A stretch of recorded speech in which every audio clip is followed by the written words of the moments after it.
महाराष्ट्र चुनाव में अब कुछ ही समय बचा है, जिसकी वजह से राज्य का सियासी पारा हाई हो गया है। सभी पार्टियां अपना अपना प्रचार प्रसार कर रही हैं, एक दूसरे पर आरोप प्रत्यारोप भी लगा रही हैं। लेकिन इस सब के बीच इलेक्ट्रॉनिक वोटिंग मशीन यानी ईवीएम एक बार फिर से चर्चा में आ गई है, क्योंकि एक ऐसा इंसान सामने आया है जो भारत की ईवीएम के बारे में विस्फोटक दावे कर रहा है, सुर्खियां बटोर रहा है। वो अमेरिकी रक्षा विभाग की तकनीक का इस्तेमाल करके ईवीएम हैक करने का दावा कर रहा है, महाराष्ट्र के नेताओं को फोन कर रहा है और उनकी पार्टी को ईवीएम हैक करके चुनाव जिताने का लालच भी दे रहा है। लेकिन आज तक की विशेष जांच टीम की तरफ से उस व्यक्ति का चेहरा सबको दिखा दिया गया है कि वो कैसे नेताओं को फोन कर रहा है और महाराष्ट्र में होने वाले विधानसभा चुनाव से पहले नेताओं से पैसे भी मांग रहा है, उन्हें लालच दे रहा है ताकि उसे मोटी कमाई हो सके। दरअसल 20 नवंबर को महाराष्ट्र विधानसभा चुनाव होने वाले हैं।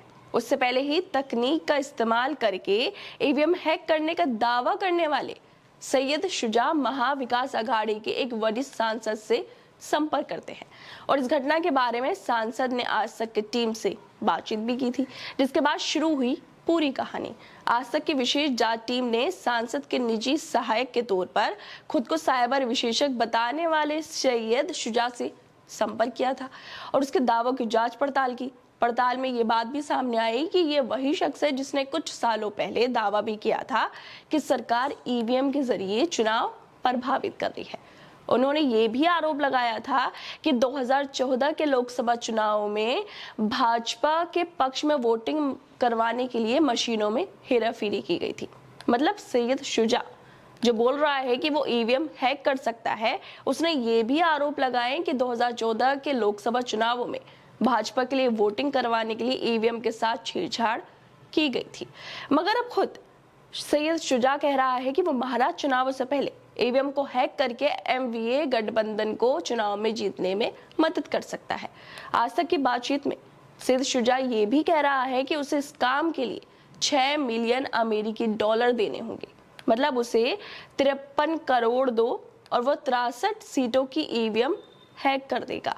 लो, जिस ईवीएम के लिए देश में प्रदर्शन होते रहते हैं, विपक्ष हमेशा हेरफेरी का आरोप लगाता रहता है।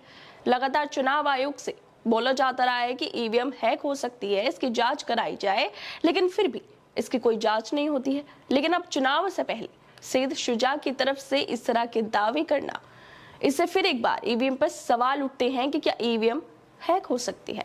इसको लेकर कोई जांच क्यों नहीं हो रही है? दोस्तों, ये पहली बार नहीं है जब ईवीएम पर सवाल उठाए गए हों। इससे पहले भी अमेरिकी राष्ट्रपति चुनाव होने से पहले ट्विटर के मालिक एलन मस्क ने इलेक्ट्रॉनिक वोटिंग मशीन को लेकर सवाल उठाए थे। उन्होंने कहा था कि ईवीएम और मेल से भेजी गई कोई भी चीज बहुत जोखिम भरी हो सकती है। एक्स के मालिक ने ईवीएम के बारे में कुछ यूएस आधारित समाचारों की कुछ तस्वीरें भी शेयर की थी और साथ में कहा था कि हमें सिर्फ पेपर बैलेट्स और व्यक्तिगत मतदान को जरूरी करना चाहिए। इसके साथ ही एलन मस्क ने और भी ट्वीट किए थे और दावा किया था कि जब मैन इन बैलेट के साथ जोड़ा जाता है तो ये सिस्टम ऐसे डिजाइन किया जाता है जिसे धोखाधड़ी साबित कर पाना मुश्किल हो जाता है, इसलिए मेल इन और ड्रॉप बॉक्स बैलेट की इजाजत नहीं देनी चाहिए। लगातार ईवीएम पर सवाल उठ रहे हैं और अब जिस तरह से आज तक की टीम महाराष्ट्र में नेताओं को फोन करके लालच देने वाले सैयद शुजा की सच्चाई सामने लेकर आई है, उससे फिर एक बार ईवीएम पर सवाल उठने लगे हैं। लेकिन चुनाव आयोग की तरफ से बार बार ये भी कहा गया है कि ईवीएम में छेड़छाड़ नहीं हो सकती है। मगर तकनीक की दुनिया के महारथी एलन मस्क और विपक्ष लगातार ईवीएम की विश्वसनीयता पर सवाल खड़े करता रहा है। इससे आप लोगों को क्या लगता है? जिस तरह से क्या वाकई भारत में ईवीएम सुरक्षित है? क्या भारत में चुनाव एकदम निष्पक्ष होते हैं? क्या इसमें कोई गड़बड़ी नहीं होती है? जिस तरह से पूरी वीडियो सामने आ रही है, एलन मस्क ने भी बोला था अब दोबारा से महाराष्ट्र चुनाव से पहले इस तरह के दावे किए जा रहे हैं। कोई इंसान दावे कर रहा है कि वो हैक कर सकता है ईवीएम को, जिसके लिए भारी कीमत भी देनी पड़ेगी। इन सब चीजों को देखकर आप लोगों को क्या लगता है कि वाकई भारत में चुनाव निष्पक्ष होते हैं? हमें अपनी राय जरूर दें और बाकी तमाम खबरों को देखने के लिए जुड़े रहिए हमारे साथ।